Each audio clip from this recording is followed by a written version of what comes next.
In these videos, I will walk you through the steps of going from a blank InDesign document to a completed yearbook spread. I'm working with CS5, but the features that we're using will not be very different in InDesign CS3 all the way through Creative Cloud. I will let you know if there are some features that are not possible that will come up in some of the advanced steps at the end.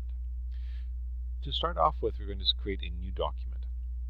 And with the dialog box that shows us number of pages, we want to have 2 pages side by side, so facing pages, and we have to make sure we start on an even number so that the pages do show up side by side, because books are always even number on the left, odd number on the right.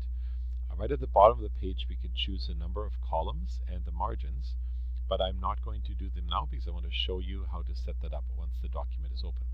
So in our open document, we can go into Layout, Margins and Columns. If you want to change your columns, so I want to have 4 columns, and I want to have a spacing of gutter that's half a pica, so that's going to be my consistent interior spacing. And I'm going to set up inside margins to make sure that I have a gutter space. This will give me a completed 3 gutter space on the inside.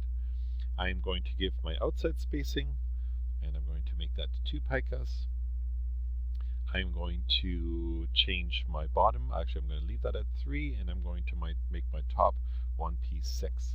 Now, you notice that this little icon here is unlocked. That means I can change each setting individually. So if this is locked and you change one setting, all 4 will become the same. So you want to make sure it's unlocked. So if you're getting some unwieldy result, that's probably why.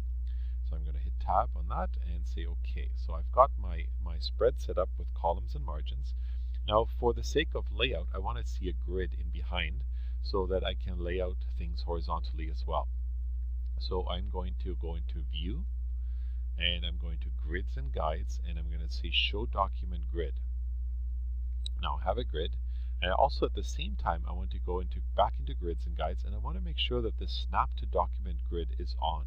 Because what that means is that when I'm drawing my boxes, they will jump and line up perfectly with this grid, which makes layout so much easier. Now, when I look in and I zoom into my measurements, you will see that the grid doesn't quite line up with what I've set up here with columns. My grid is actually not a half pica space, it's a different measure. So I need to change that. So in that you do under File, and so under Edit, Preferences, and you can go in here.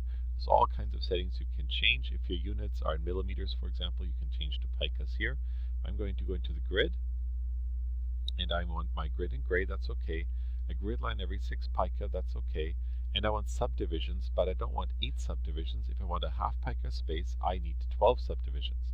And I want that both in horizontal and vertical. And now if I say OK, you will notice now my grid lines up perfectly.